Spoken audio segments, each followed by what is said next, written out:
by any stretch of the imagination. The effusive welcome given to Prime Minister Modi by Denmark Prime Minister Mette Frederiksen, Finland Prime Minister Anna Marin, Swedish Prime Minister Magdalena Andersson, and Iceland Prime Minister Katrin Jakobsdottir in his recent European tour was unprecedented. Danish Prime Minister Mette Frederiksen came to the airport tarmac to receive Prime Minister Modi. The warm welcome had a touch of irony to it because for long there has been a sense of unease between India and these countries on questions of human rights, treatment of minorities, etc. And that infamous democracy index, which questioned India's democratic credentials, originated in one of these Nordic states. So, given this background, the more than warm welcome coming Modi's way was startling. But maybe not so, because something has changed in the dynamic between these countries and India. I will tell you the two big reasons driving this change, but first, a message to all viewers of the CAA show. We want you to not only watch our conversations and analysis show, but we also want you to subscribe to it. Subscription is completely free. 3 reasons why you should watch this show. The first reason: in the age of social media, when we don't have the patience to watch anything for too long, the CAA show brings you in maximum 5 to 8 minutes the real points of relevance of all the hot button issues of the day. The same exercise is done by others, and that also sometimes inaccurately, by lumbering on for over an hour, going round and round in circles, making no sense. Number 2, the CAA show is a boon for students, IAS aspirants, elders, housewives, and busy executives who want to catch the salient points of an issue on the go. And thirdly, and finally, every script of this show is carefully researched, then written in what can only be called excellent English, and then communicated for the benefit and pleasure of the viewer. So, all good reasons to subscribe to us. Press the big red subscription button on your screen for free subscription.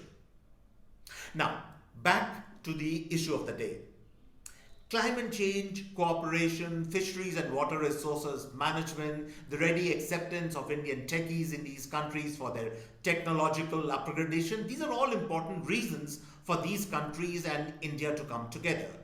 But surely something else and something much bigger is driving the changing equation.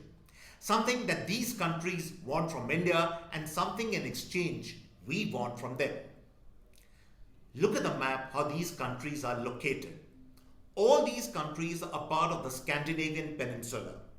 Denmark is to the south, and the Norwegian Sea is to the west, and the Baltic Sea, the Gulf of Bothnia, and Russia are to the east. That's right. Russia is near, or it is actually ringing all these countries. Now, amid the Ukraine war and the signals sent by Sweden and Finland that they could soon join NATO, and the ongoing tensions with Russia, anything could happen in the future. If tomorrow these countries face an existential threat, a nuclear threat, or even the threat of an invasion from Russia, they would need a third party of high credibility to intercede on their behalf to diffuse the situation with Russia. Think about it. Which country besides India has so much leverage with Russia and yet enjoys close relations with the West? The second big reason why these countries are courting India is that the minority situation in some of these countries is a little out of control. As recent as 3 weeks back, violent riots erupted in the Swedish city of Örebro, in which more than 40 people were injured. The Muslim minority went on a rampage, buying into rumors that the far-right Swedish-Danish politician Rasmus Paludan and his supporters would be burning copies of the Quran. And this is not the first time Sweden has been rocked with minority riots. Most of these countries now realize that their pandering into liberal immigration policies have not paid dividends. Despite SOPs and a well functioning welfare system, the growing Muslim minorities in these countries have not integrated well in these countries and remain prisoners of orthodoxy and medieval ways and practices. Believe it or not, but these Nordic prime ministers would be discussing with Modi how India manages its minority situation and various different communities integrate and live well with each other.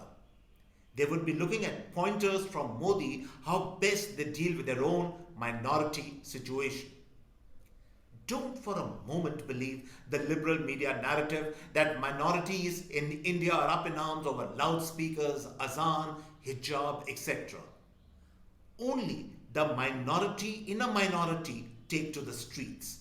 The majority in the minority are quite happy with the triple talaq law and how it has enormously benefited Muslim women and other welfare measures on whether they be on energy supply, direct transfer benefits, clean toilets, and basic housing facilities provided by the government, which benefits minorities like everybody else.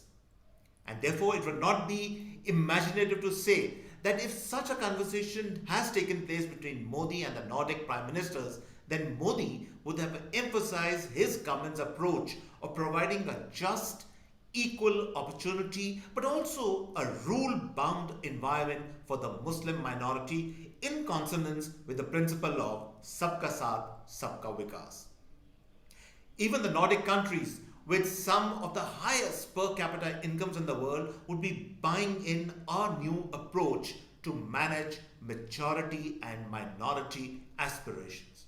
And it goes without saying that if the Nordic states look up to us, we also bask in the limelight and build our credibility in every corner of Europe.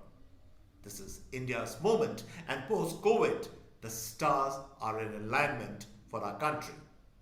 And so on this note, I come to the end of this episode of the CAA show, and I hope you really enjoyed this particular episode. We will be bringing you more and more of these short, sharp episodes in the future. Keep watching the CAA show, subscribe to us, and on this note, it's goodbye and cheers from my end.